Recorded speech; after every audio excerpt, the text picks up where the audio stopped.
الله أكبر، الله أكبر. افتكروا كلامي ده يا كل العرب. منتخب المغرب في نهائي كأس العالم. اللي سمع يقول لي اللي ما سمعش، واللي شاف يقول اللي ما شافش. ايه يا عم موحى بتقول ايه؟ بقول ان منتخب المغرب في نهائي كأس العالم بعد فوز منتخب مصر 2-1 على بلجيكا. احنا النهارده شعب مصر ومنتخب مصر بيهدي هذا الفوز لمنتخب المغرب الشقيق. ايه يا عم موحى كل دوت والمنتخب المغرب يوصل لنهائي كأس العالم؟ عايز تقول ايه؟ انا عايزكم توصلوا اللايف ده من مصر هنا للمغرب طوالي وتقولوا لهم اسمعوا موحى المصري بيقول ايه. النهارده مصر بتفوز على بلجيكا التصنيف الثاني. بلجيكا اللي بتلعب في مجموعة المغرب. مش كده بس، النهارده بلجيكا مرشحة الثاني بعد البرازيل ان هي مرشحة لكأس العالم. انتوا واخدين بالكم؟ انا بقولها قدام الجميع بكل فخر وبكل نزاهة. منتخب المغرب اقوى من منتخب مصر. ده معناه ان منتخب مصر ضعيف؟ لا، ده معناه ان العرب هيعملوا حاجة قوية. احنا مش موجودين، احنا المصريين مش موجودين في كأس العالم، بس عندنا منتخب وطني يقدر يجيب حقنا ويقدر يلعب باسمنا في كأس العالم. اوعى حد يقلل من منتخب بلجيكا. اصل بلجيكا يا موحى لعبت بالاحتياطيين. اصل ده ماتش ودي؟ لا، ده تصنيف عالمي. تصنيف عالمي، يعني بلجيكا نازله بالاساسيين، بتلعب بازارد، دي بروين، حارس المرمى كورتوا من اول دقيقه. عشان كده انا بقول لكل المغاربه ان مصر بتدعمكم بقوه، ان المباراه دي دعم ليكم. انتوا هتلعبوا كرواتيا، بلجيكا، كندا، هتكسبوا اي فرقه هتلعبوها يا مغرب، لان المغرب اقوى فرقه عربيه اقسم بالله من غير مبالغه. انا فرحتي النهارده فرحتين، عشان بلدي مصر فازت، عشان احنا موجودين، لازم نكون كنا موجودين في كأس العالم كان المفروض. والفرحه التانيه الفرحه ان انا بطمن عن الشعب المغربي في المجموعه اللي لكل الناس. اصل بلجيكا في مجموعه المغرب.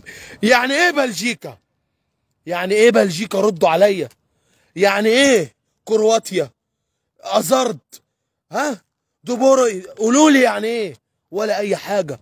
النهارده منتخب مصر عمل حاجه واحده بس كنا بنتكلم عليها بقالنا سنين. الشعار منتخبك تلعب بالروح وبرجوله. بس النهارده منتخب مصر نزل يلعب برجوله يا منتخب المغرب، وده اللي هيعمله المغرب ووليد الركراكي. يعني ايه يا عم موحى؟ فهمنا. النهارده اكرم توفيق عمل ايه؟ واقف ناحيه اليمين قافلها، حجازي ناحيه الشمال. النهارده محمد صلاح كان صانع العاب بيخدم على الفريق.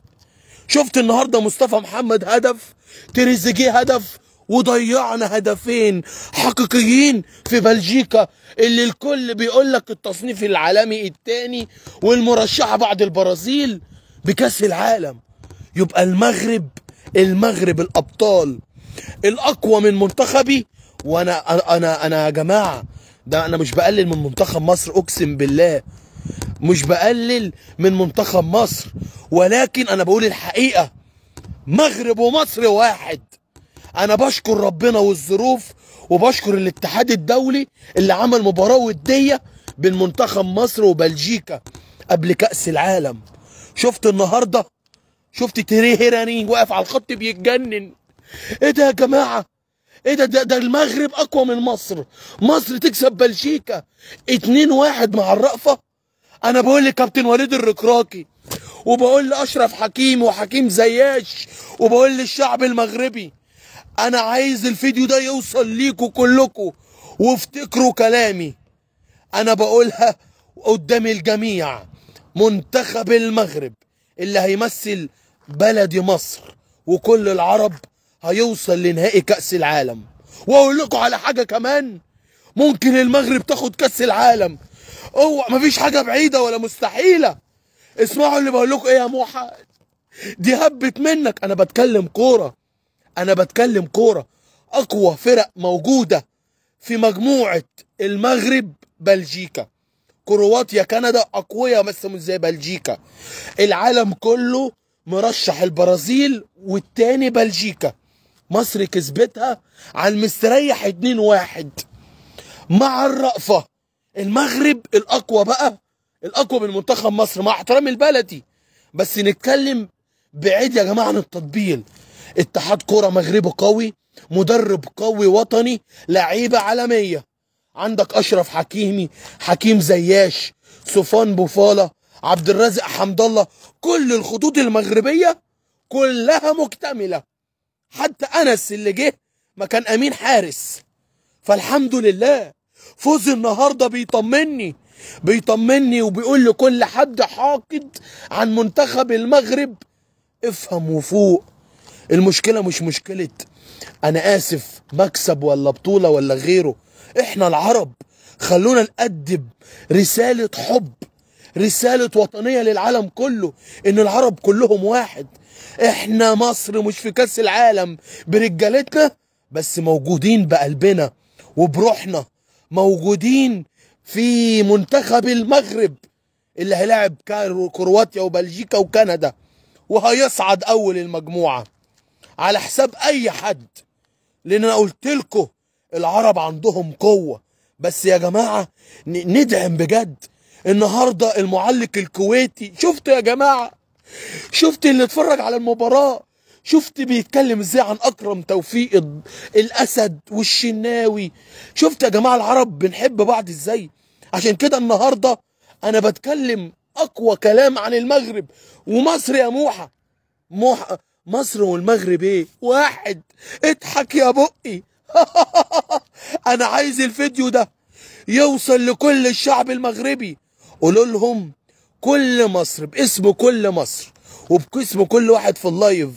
انا بقول لكم اهو باسم كل واحد في اللايف، احنا بندعمكم وبنهديكم هذا الفوز لمنتخب وشعب المغرب الشقيق، لان انتوا تستاهلوا، لان انتوا رجاله.